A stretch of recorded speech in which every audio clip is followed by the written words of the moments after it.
Ladies and gentlemen, this is Abdullah from Freedom for All.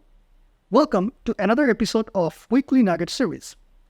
The quote I'm going to discuss today is about changing another person using your own creative power, which is your imagination. Let's dive into the quote first. I tell you, imagining creates reality. If you want to change your life, you must become aware of the ideas you are planting in the mind of others. When you meet someone who is negative, put a lovely idea in its place. Then whenever you think of him, imagine he's telling you something lovely. And because you now walk in a world that is not disturbed by his negative state, when he finds himself no longer thinking negative thoughts, he will never know you are its source. You will know it, and that is all that is important. The first sentence here is, imagining creates reality. Here, Neville by reality meant physical reality. If the physical reality is created by conscious or unconscious use of human imagination, then between physical reality and imagination, which one is more real to you? If you believe this principle, then you must agree that imagination is more real than physical reality. Hence, it's fair enough to say that imagination is the only reality. This is the law of the universe. To put it more simply, everything happens in our lives comes from a source that we are deeply connected with. When this source is in action within us, it is called imagination according to Neville. The second sentence is, if you want to change your life, you must become aware of the ideas you are planting in the mind of others. Well, this quote is quite interesting. You know, your life doesn't depend on others, but more or less, you deal with people when you are awake in the 3D world. So it's important to know what ideas you are planting in the mind of other people around you, because you can actually influence the behavior and attitude of others by imagining them in a certain way. You can also plant positive or negative ideas in their minds, depending on what you assume and feel about them.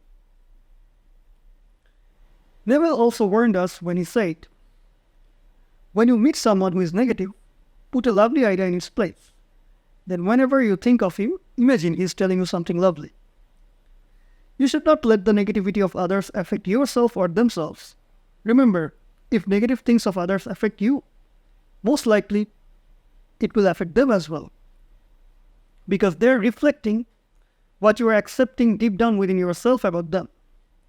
Replace other people's negativity with a positive image or assumption, such as imagining them smiling or complimenting or expressing gratitude, etc. This is how you revise the nature of another person, and this will change their state and attitude towards yourself and themselves.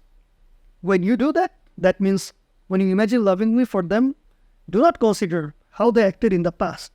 Just look within. See the inner conversation you are carrying about other people. If you say you have negative inner speech about them, just change it. Neville once said, if you find yourself carrying negative inner conversation, break it, even if it gives you pleasure.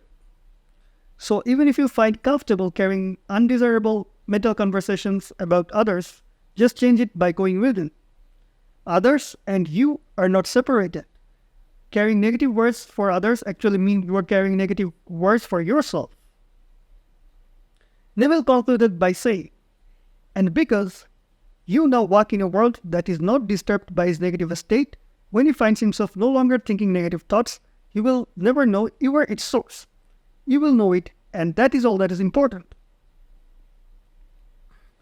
When you imagine lovingly for the person you formerly knew as unloving, your perception towards that person changes. When the person finds the change in self, he or she may realize that it is the infinite source that changed that person. But the source that changed that person is the same source you used that the person doesn't even know about. It's not even important for that person to know about your use of imagination. But when you know it's the power you used, you realize that you have the conscious control towards the infinite power. Speaking about that, I would love to share a beautiful quote of Rumi here.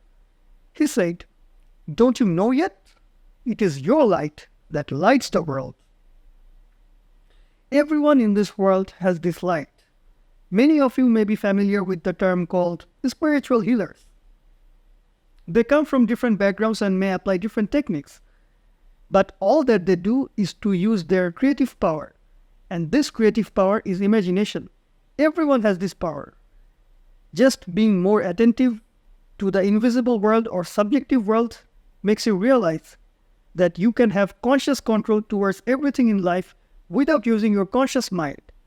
Because when you imagine with your heart by shutting off everything that reasoning mind dictates. I invite you to try this for yourself and see what happens.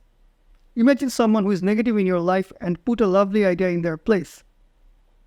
Then whenever you think of them, imagine they are telling you something lovely and watch how they change for the better. At the end of the day, we all are one. There is no separation among people. We are spiritual beings having human experiences, not human beings having spiritual experiences. So when we sincerely pray or imagine well for others, we are actually doing this for self. Hope you like this nugget. I hope to see you next week. Bye-bye.